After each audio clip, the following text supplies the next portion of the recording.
আজকের ক্লাসে আলোচনা করব বিসিএস 45।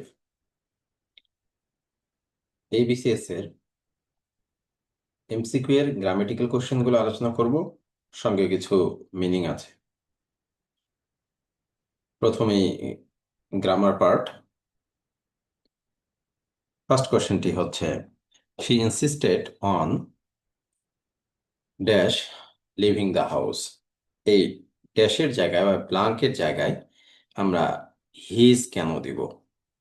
লিভিং এখানে হচ্ছে জেরান্ড। জেরান্ড কিসের কাজ করে? নাউনের কাজ করে।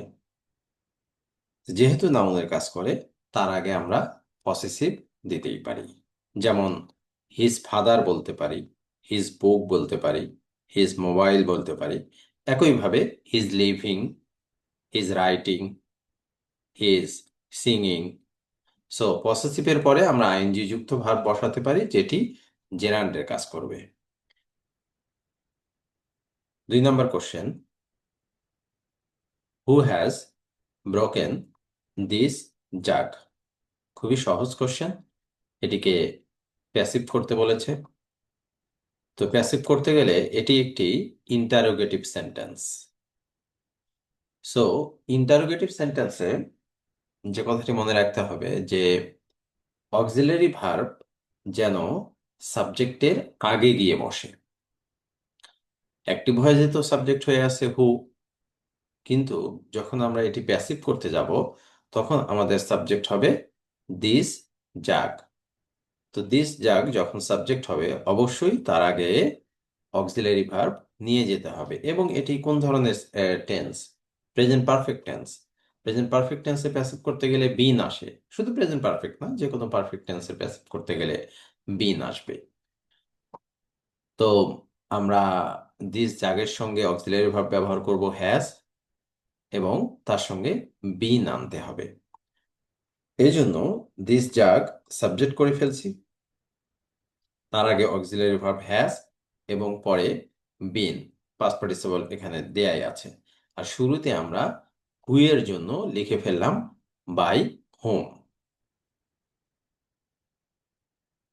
তারপরে এখানে সচেতন হওয়ার জন্য একটি কথা বলি, যে সি নাম্বার সেন্টেন্সটিও কিন্তু এই সেন্টেন্সে সেম ওয়ার্ডগুলোই আছে। পার্থক্য কি?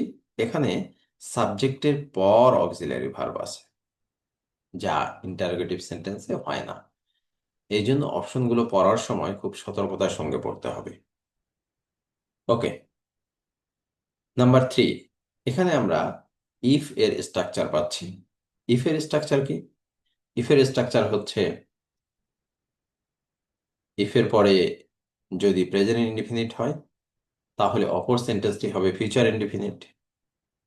ইফ এর পরে যদি পাস্ট ইনডিফিনিট হয়, তাহলে অপর সেন্টেন্সটি হবে পাস্ট কন্ডিশনাল, অর্থাৎ উড, কুড, মাইট দ্বারা সেন্টেন্স করতে হবে।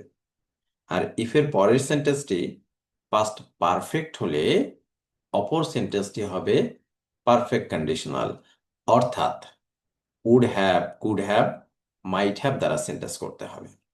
তো এখানে আমরা দেখতে পাচ্ছি যে ইফের আগের সেন্টেন্সটি পারফেক্ট কন্ডিশনাল, অর্থাৎ কুড হ্যাভ আছে, এবং তারপরে পাস্ট পার্টিসিপল আছে ভার্বের। তো তাহলে অপর সেন্টেন্সটি আমাদেরকে কারেকশন করতে হচ্ছে। তো পারফেক্ট কন্ডিশনাল কখন আসবে? যখন আমার ইফের পরের সেন্টেন্সটা পাস্ট পারফেক্ট থাকবে। তো পাস্ট পারফেক্ট কখন হবে? যখন হ্যাড থাকবে এবং ভার্বের পাস্ট পার্টিসিপল ফর্ম থাকবে। এখানে আমরা পাস্ট পার্টিসিপল ফর্ম পেয়েছি, অর্থাৎ ভার্বের V3 পেয়েছি এখানে। সো এই V3-র আগে আমাদের হ্যাড দরকার। সো রাইট আনসার হবে হ্যাড। এর পরের সেন্টেন্সটি খুবই সহজ, যে ইম্পারেটিভ সেন্টেন্স কোনটি তা করতে বলেছে। 1 নম্বর সেন্টেন্সটি ইম্পারেটিভ সেন্টেন্স। আমরা জানি ইম্পারেটিভ সেন্টেন্স হতে গেলে তার সাবজেক্ট থাকবে না, সরাসরি প্রিন্সিপাল ভার্ব দ্বারা শুরু হবে অথবা লেট দ্বারা শুরু হবে। ইম্পারেটিভ সেন্টেন্স এই দুই ভাবে হয়, হয় প্রিন্সিপাল ভার্ব দিয়ে শুরু হবে, না হয় লেট দিয়ে শুরু হবে। নেগেটিভ হলে ডু নট হতে পারে, সমস্যা নেই। আর বি নাম্বার, সি নাম্বার এটি অ্যাসার্টিভ সেন্টেন্স এবং ডি নাম্বারটা হচ্ছে ইন্টারোগেটিভ সেন্টেন্স। 5 নম্বরে দ্য বয় টু লাই, এখানে রাইট ফর্ম অফ ভার্বের একটি নিয়ম করতে বলেছে। লাই শব্দটি অনেক বেশি ইম্পর্টেন্ট, এর অনেকগুলো ফর্ম আছে মিনিং অনুসারে, এই জন্য আমি সবগুলো উল্লেখ করে দিয়েছি। লাই মানে যখন মিথ্যে বলা হবে, যে মিথ্যা বলা হবে, তখন লাই, লাইট, লাইট হবে। লাই মানে যখন শোয়া বা নিজে শুয়ে পড়া হবে, তখন লাই, লে, লেই। আর লে, এটি আবার প্রেজেন্ট ফর্ম, এটি ট্রানজিটিভ ভার্ব। প্রথম দুটো হচ্ছে ইনট্রানজিটিভ ভার্ব, ট্রানজিটিভ এবং intransitive, linking verb, factitive verb. এই ভার্বগুলো নিয়ে আমার ভিডিও করা আছে, তোমরা এখান থেকে দেখে নিও। এখন প্রথম দুটো হচ্ছে ইনট্রানজিটিভ ভার্ব এবং লে ট্রানজিটিভ ভার্ব। লে এখানে বেস ফর্মে আছে, এর পাস্ট ফর্ম হচ্ছে লেইড, লেইড। এক্ষেত্রে লে অর্থ দিচ্ছে কোনো কিছু রাখা বা কাউকে শোয়ানো, কাউকে শোয়ানো অর্থে বা কোনো কিছু রাখা অর্থে এই লে, লেইট, লেইড আমরা ব্যবহার করতে পারি। The boy lie on the floor yesterday, আমরা সেন্টেন্স থেকেই বুঝতে পারছি ছেলেটি গতকাল মেঝের উপরে শুয়েছিল। সো এই ক্ষেত্রে শোয়া অর্থে ব্যবহার করা হচ্ছে, যার মানে হলো আমাদের দিতে হবে লে। যেহেতু ইয়েস্টারডে আছে, ইয়েস্টারডে থাকলে পাস্ট ইনডেফিনিট টেন্স ফলো করতে হয়, এখানে লাইয়ের পাস্ট ফর্ম লে হবে। She played on the flute, এখানে কেয়ারফুল থাকতে হবে একটি বিষয়ে। যদি অ্যাক্টিভ ভয়েসে ভার্বের সঙ্গে প্রেপোজিশন থাকে, তাহলে প্যাসিভ ভয়েস করতে এই প্রেপোজিশন বাদ দেয়া যাবে না। অর্থাৎ প্লেড অন, এই অনটাকে বাদ দেয়া যাবে না। So the right answer will be the flute was played on by her. খুব সতর্কভাবে এটি দেখতে হবে। Walk fast lest you should miss the train, এখানে কনজাংশন আমরা পাচ্ছি লেস্ট। লেস্ট হচ্ছে একটি subordinate conjunction. Subordinate conjunction যদি কোনো সেন্টেন্সে থাকে, তাহলে সেই সেন্টেন্সটি হবে কমপ্লেক্স সেন্টেন্স। আর কোঅর্ডিনেট কনজাংশন যদি কোনো সেন্টেন্সে থাকে, তাহলে সেই সেন্টেন্সটি হবে কম্পাউন্ড সেন্টেন্স। এখন সাবঅর্ডিনেট কনজাংশন কি, কোঅর্ডিনেট কনজাংশন কি, এটি কনজাংশনের অংশে গিয়ে দেখতে হবে। আমার নোটে এটি সুন্দর করে আমি উল্লেখ করে দিয়েছি, তোমরা সেখান থেকে পড়ে নেবে। Put the right word in the blank, শূন্যস্থানে সঠিক কোন শব্দটি হবে? এখানে অ্যাকমি শব্দটা ব্যবহার করতে হবে। He reached the Acme of the literary career. Acme শব্দের অর্থ হলো শীর্ষস্থান, দ্যাট ইজ হাইয়েস্ট পয়েন্ট। এখানে খুবই ইম্পর্টেন্ট এটি 9 নম্বরটা, choose the correct answer. He discussed the matter. Discuss শব্দের অর্থ হচ্ছে talk about, talk about something in detail.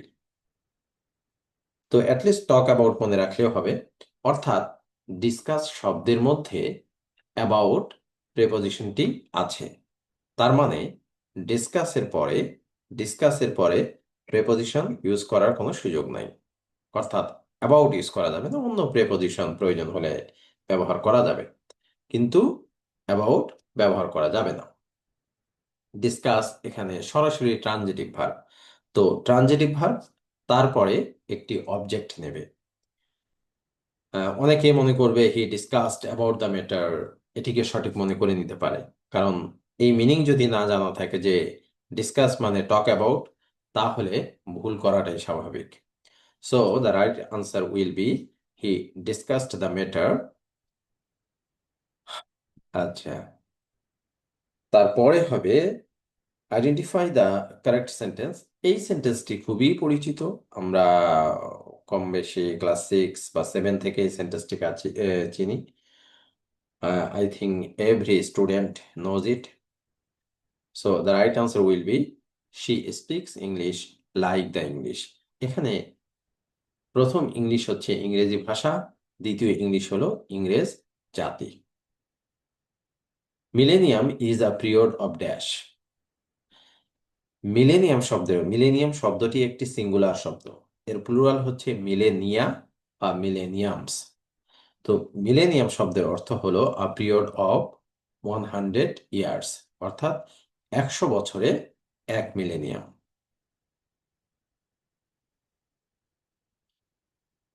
The train is running dash 40 miles an hour. এখানে অ্যাট হবে, কেন হবে? যদি আমরা গাড়ির স্পিড বোঝাতে চাই, যে কত গতিতে একটি গাড়ি চলছে, তাহলে প্রেপোজিশন অ্যাট দিতে হবে। অ্যাকিলসিল, অ্যাকিলিসের পায়ের গোড়ালি। আহ, যারা হোমারের ইলিয়াড পড়েছে, ওখানে অ্যাকিলিস সম্পর্কে বলা আছে। তো অ্যাকিলসিল উইক পয়েন্ট কেন হচ্ছে? কারণ অ্যাকিলিসের পায়ের গোড়ালিতে তার মৃত্যুর রহস্যটা ছিল, অর্থাৎ অ্যাকিলিসকে মারার জন্য তার পায়ের গোড়ালিতে আঘাত করা হয় এবং ওই আঘাতের কারণেই সে মারা যায়। ওর শরীরের অন্য কোথাও আঘাত করলে অ্যাকিলিস মারা যেত না, শুধুমাত্র পায়ের গোড়ালিতে আঘাত করলেই সে মারা যাবে, এটি শত্রুপক্ষ জেনে গিয়েছিল, যে কারণে অ্যাকিলিসের পায়ের গোড়ালিতে তীর মেরে ওকে মেরে ফেলে। তো এই অ্যাকিলিসের যে দুর্বল জায়গা যেটি ছিল, সেটি ছিল তার পায়ের গোড়ালিতে। এই জন্য তারপর থেকে অ্যাকিলস হিল, এটি মিনিং হয়ে গেছে উইক পয়েন্ট বা দুর্বল জায়গা। I can't put up with him. Put up মানে সহ্য করা, অর্থাৎ টু টলারেট। অল্টিটিউড সিনোনিম, এর সিনোনিম হচ্ছে হাইট। এই সিনোনিমগুলো পারার জন্য আমাদের যে কাজটি করতে হবে, যে অল্টিটিউডের সিনোনিম আমি জেনে গেলাম হাইট, এখন হাইটের বাংলা মিনিং জানতে হবে উচ্চতা। আমরা জানি যে হাইট মানে উচ্চতা। তো আহ, এভাবে ওয়ার্ডের আনসার জানতে হবে, তারপরে তার বাংলা মিনিং, এরপরে ওই ওয়ার্ড দিয়ে সেন্টেন্স তৈরি করতে হবে। যদি সেন্টেন্স তৈরি না করো, তাহলে ওই ওয়ার্ডটা মনে থাকবে না, সিনোনিম মনে থাকবে না। সিনোনিম মনে রাখার সবচাইতে বেস্ট ওয়ে হলো ওয়ার্ড দিয়ে সেন্টেন্স তৈরি করতে হবে। সেন্টেন্স তৈরি করে করে যদি পড়া হয়, তাহলে এই সিনোনিমগুলো সহজেই মনে থাকবে এবং খুবই ইজি হয়ে যাবে। কারণ অ্যাডমিশন বা চাকরির ক্ষেত্রে সবচাইতে ডেঞ্জারাস যে পয়েন্টটি, তা হলো সিনোনিম এবং অ্যান্টোনিম। এই জন্য সিনোনিম এবং অ্যান্টোনিমকে সেন্টেন্স তৈরি করে করে পড়তে হবে। যতগুলো ফর্মে সেন্টেন্স করা যায়, একটা সেন্টেন্স তৈরি করে সেটিকে নেগেটিভ করো, ইন্টারোগেটিভ করো, তুমি যতগুলো ফর্মে ইউজ করতে পারো করো, সমস্যা নেই। এবং আমার সিনোনিমের নোটটা আমি এভাবে করে দিয়েছি, যে ওয়ার্ডের মিনিং দিয়েছি, তার সঙ্গে বাংলা মিনিং, এবং ওই ওয়ার্ড দিয়ে সেন্টেন্স তৈরি করে দিয়েছি। তো আমার সিনোনিম এবং অ্যান্টোনিমের যে নোটটা আছে, এটি পড়লেও তোমাদের হয়ে যাবে। অ্যারোগেন্টের এখানে মিনিং চেয়েছে, অর্থাৎ সিনোনিম চেয়েছে, সেটি হলো রুড। ব্ল্যাক ডেথ, এগুলো মিনিং, এগুলো বোঝানোর কিছু নাই। প্লেগ প্যান্ডেমিক, তারপর a number of singers in a church is called choir. Identify the correct spelled word. Pneumonia, pneumonia বানানটি খুব আসে এবং পি এর উচ্চারণ এখানে হয় না, পি সাইলেন্ট থাকে। নিউমোনিয়া বানানটি মনে রাখতে হবে। তারপরে meteorology is related to weather forecasting. Antonym for adieu, adieu শব্দের অর্থ হলো বিদায়। তো অ্যান্টোনিম জানতে চেয়েছে, তার মানে হ্যালো। হ্যালো আমরা কখন বলবো? যখন দেখা হবে। আর যখন চলে যাব তখন বলবো বাই বা গুড বাই। সো অ্যাডিউ এর অ্যান্টোনিম হবে hello. He doesn't adhere, adhere এর পরে সবসময় টু হয়, অ্যাডহেয়ার টু মানে মেনে চলা, সরি, অ্যাডহেয়ার টু মানে লেগে থাকা, লেগে থাকা। when one makes a promise one must not go dash on it, এখানে ব্যাক হবে, আমি বাংলা মিনিং লিখে দিয়েছি এখানে। যখন কেউ প্রতিশ্রুতি দেয় তখন তা থেকে সরে যাওয়া উচিত নয়।